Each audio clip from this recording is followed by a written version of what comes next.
Hello, everyone. Welcome to the show. I'm Jimmy Kimmel. While Donald Trump was issuing ultimatums and threatening Canada with comprehensive tariffs, something happened that nobody in Washington anticipated. Canada didn't impose retaliatory tariffs. They didn't ban exports. They didn't issue dramatic threats. Instead, they did something far more devastating to the American economy. They quietly withdrew from voluntary supply chain coordination agreements that have kept North American manufacturing running smoothly for 70 years. And within hours, the consequences began cascading through the American industrial system in ways that no amount of political spin can conceal. This isn't a trade dispute that can be resolved with a tweet or a press conference. This is the collision between political recklessness and economic reality. And it's happening faster than anyone in the administration expected. Automotive plants in Michigan and Ohio received notices that critical component shipments from Canada were being delayed indefinitely. Not canceled, not banned, just delayed in ways that destroy production schedules entirely. Because when you've built your entire manufacturing model around just-in-time delivery systems with zero inventory buffers, a delay of even 3 days might as well be a complete shutdown. You can't build cars without the parts. And when those parts are stuck at the border, 20,000 workers stand idle while their paychecks evaporate. Construction firms across the United States discovered that Canadian steel and lumber shipments weren't clearing customs on the timelines their contracts were built around. Projects worth billions of dollars suddenly face delays that trigger penalty clauses, cost overruns, and cascading failures across entire development portfolios. Energy markets reacted immediately as traders realized that guaranteed minimum flows of Canadian oil and natural gas were no longer guaranteed at all. The uncertainty alone introduced volatility into pricing models that depend on stability above everything else. Prices spiked not because supply actually stopped, but because the assumption of reliability disappeared overnight. What triggered this crisis wasn't a misunderstanding or a technical trade dispute. It was an ultimatum. Trump's administration presented Canada with what they called a final demand that Canada agreed to restrict exports of critical materials unless American companies were given preferential access at below-market prices. Think about what that actually means. The United States government demanded that Canada sell its natural resources at a financial loss to satisfy a political narrative in Washington, not to address genuine shortages, not to stabilize markets during an emergency, but to force a sovereign nation to subsidize American industries by surrendering economic value that belonged to Canadian workers and Canadian shareholders. When Canadian officials examined that demand, they understood immediately that compliance wasn't just economically damaging, it was existential. Agreeing to those terms would have set a precedent that Canada's sovereignty could be overridden whenever an American president decided pressure was politically useful. That was the line Canada refused to cross. And the moment they refused, the fragility of the entire American production system became impossible to hide. This is where the Trump administration's fundamental misunderstanding of modern economics becomes painfully clear. Size does not equal leverage in an integrated supply chain. The country that controls critical inputs at strategic choke points often holds far more practical power than the final market, regardless of GDP comparisons. And Canada sits at precisely those choke points: energy, minerals, automotive components, construction materials. These aren't products American industries can easily replace. Not in weeks, not in months, and in some cases, not without massive capital investment that takes years to complete. The administration issued its ultimatum as if Canada had no choice but to fold, as if a symmetry of economic size alone guaranteed submission.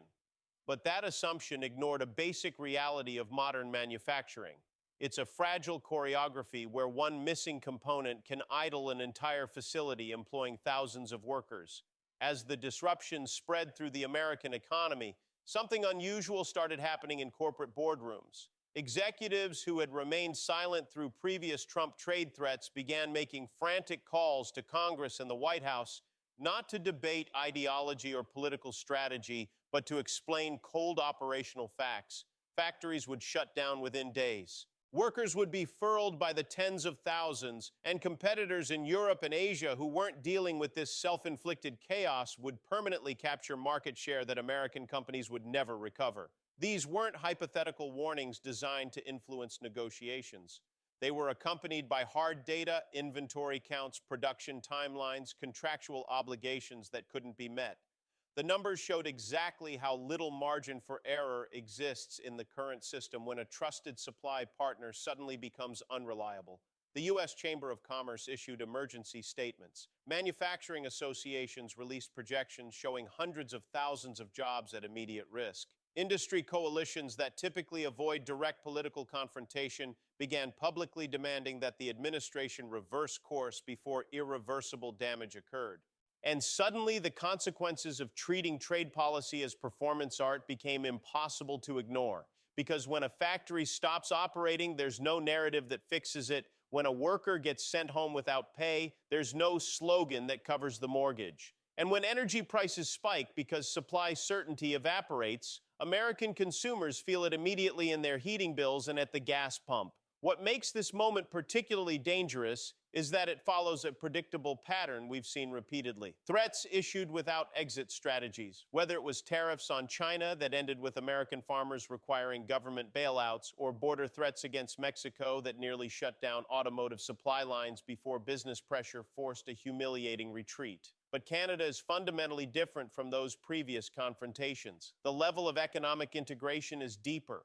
The reliance is more absolute, and the political will to submit simply does not exist in Ottawa. That combination creates a crisis that cannot be managed with bluster or last-minute deal-making. As real economic harm began materializing, Trump's own political coalition started fracturing. Republican senators from affected states publicly demanded immediate resolution. Labor unions warned of imminent mass layoffs. And business leaders who had once praised Trump's toughness began quietly distancing themselves. Not because they suddenly discovered principles, but because their balance sheets were bleeding and their shareholders were demanding answers. This is the point where the spectacle of strength collides with the substance of governance, because dominance that produces economic collapse isn't strength, it's failure. The deeper problem, and the one that will outlast this immediate crisis, is the message Canada's response sent not just to Washington, but to every American ally watching closely. Economic integration with the United States now carries political risk that cannot be managed through normal diplomatic channels. And once that lesson is learned by governments and corporations around the world, it doesn't unlearn itself. Companies begin adjusting their supply chain strategies. Governments start diversifying trade relationships. Investment flows route toward jurisdictions where policy predictability still exists, and the world quietly begins building economic systems that do not depend on American reliability. Because reliability is the true currency of power in global markets, and it's being squandered in real time. What we're witnessing is not simply a standoff between two governments. It's the exposure of a structural vulnerability that was always present but never tested at this scale. The vulnerability of an economy that assumed cooperation would always exist, even as it elected leaders who openly treated that cooperation with contempt. And the consequences of that contradiction are now arriving faster than anyone planned for, reshaping incentives, alliances, and strategic calculations across North America in ways that will not be easily reversed. Because once trust is replaced with contingency planning, once reliability becomes conditional, the old integrated system never quite comes back the same way. What makes this moment particularly destabilizing for Washington is that there is no clean exit, no graceful way to reverse course without acknowledging catastrophic failure. The entire strategy was built on the assumption that Canada would ultimately blink, that economic asymmetry alone would force compliance. And when that assumption collapsed, it exposed how little actual contingency planning existed behind the political bravado. The administration is now trapped between two equally damaging options: escalation or retreat. Both carry real political costs that can no longer be hidden from the American public. If Trump doubles down and imposes the comprehensive tariffs he threatened, the supply chain damage accelerates dramatically. Factories that are already teetering on the edge shut their doors entirely. Layoffs spread from the industrial Midwest into energy sectors and construction industries. Consumer prices rise further across multiple categories. And the narrative that this is all just a temporary negotiating tactic collapses under the weight of lived economic experience, because Americans notice when their factories close, when construction projects stall, when their cost of living rises month after month. Those aren't abstract economic metrics that can be explained away at political rallies. Those are kitchen table realities that destroy political support. But if Trump attempts to de-escalate, to quietly walk back the ultimatum, or negotiate some face-saving compromise, he faces a different kind of political reckoning. His entire political identity is built on the idea that he never backs down, that threats always produce submission, that American power is absolute, and any visible concession to Canada will be framed by critics and eventually by his own supporters as proof that the strongman posture failed when confronted with a sovereign nation willing to absorb short-term economic pain to protect long-term independence. This is where the damage extends beyond immediate economic shock and into the realm of institutional credibility. Because allies around the world are not evaluating this crisis based on White House press briefings or political spin. They are watching outcomes. They are observing whether the United States can sustain integrated partnerships without weaponizing them, and whether American leadership understands the fundamental difference between leverage and self-harm. Inside Washington, the cracks are widening in ways that are deeply uncomfortable for a political system already strained by polarization. Trade experts who warned against this course of action are now being proven correct in real time. Lawmakers are scrambling to distance themselves from a policy they didn't design but must now answer for to constituents losing jobs. And the constitutional imbalance that allows a single executive to unleash this level of economic disruption before any meaningful check can occur is being scrutinized more intensely than it has been in decades. Because courts move slowly, Congress remains paralyzed by partisan division, and the economic consequences are immediate and devastating. What Canada did, whether intentionally or not, was force this crisis into the real economy where ideology matters far less than logistics. And once the crisis enters that space, it becomes impossible to confine it to political talking points. Because trucks not crossing the border don't care about messaging strategy, energy flows don't respond to rhetoric, and manufacturing assembly lines don't pause politely while leaders recalibrate their political narratives.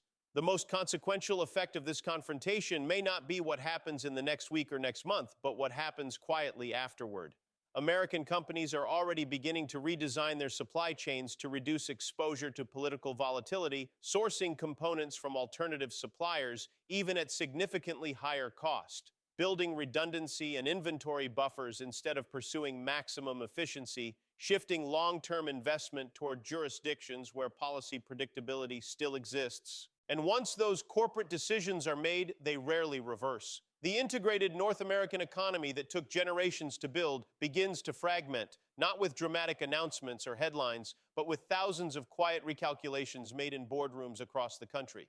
Canada understands this dynamic perfectly, which is why Ottawa is not waiting for Washington to resolve its internal contradictions. Canadian officials are actively accelerating efforts to diversify trade relationships, deepen economic ties with Europe and Asia, and ensure that no future American ultimatum can carry the same systemic threat to Canadian economic security. Because the lesson learned here is not theoretical, it's brutally practical. Dependence on a partner who treats interdependence as a weapon rather than mutual benefit is itself a fundamental vulnerability that must be systematically reduced.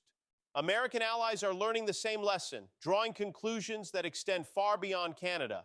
Because if the United States is willing to issue existential economic ultimatums to its closest neighbor, a country with shared language, shared values, and the longest peaceful border in human history, then no ally can assume immunity from similar treatment. And that realization will shape diplomatic and economic strategies for years to come. The tragedy of this moment is that none of this was inevitable. The supply chains didn't break because of natural disaster or unavoidable crisis. They broke because political theater was elevated above institutional stewardship, because complexity was treated as weakness, and because dominance was pursued without regard for the integrated systems that actually sustain American prosperity and security. The people paying the price are not the architects of this policy. They're workers sent home from idle plants, small business owners unable to get construction materials, families facing higher energy costs through no fault of their own, communities watching decades of economic integration unravel while those responsible remain completely insulated from the immediate consequences of their decisions. And that disconnect between decision makers and those who bear the cost is precisely what makes this crisis so corrosive to democratic accountability. Because when power can inflict harm without facing immediate consequences, trust erodes not just internationally, but domestically as well. The fundamental question facing the United States now is not whether it can force Canada back to the negotiating table. It's whether American leadership can relearn the discipline required to manage power responsibly in a world where leverage cuts both ways. Because strength without restraint becomes self-sabotage, and unpredictability masquerading as toughness ultimately drives partners away. What Canada's refusal accomplished was exposing that reality in the clearest possible terms, demonstrating that sovereignty still matters, that trust is finite, and that even the largest economies cannot bully their way through integrated systems they themselves helped create. And once that truth becomes visible to the world, it doesn't disappear when the headlines move. Hello, everyone. Welcome to the show. I'm Jimmy Kimmel.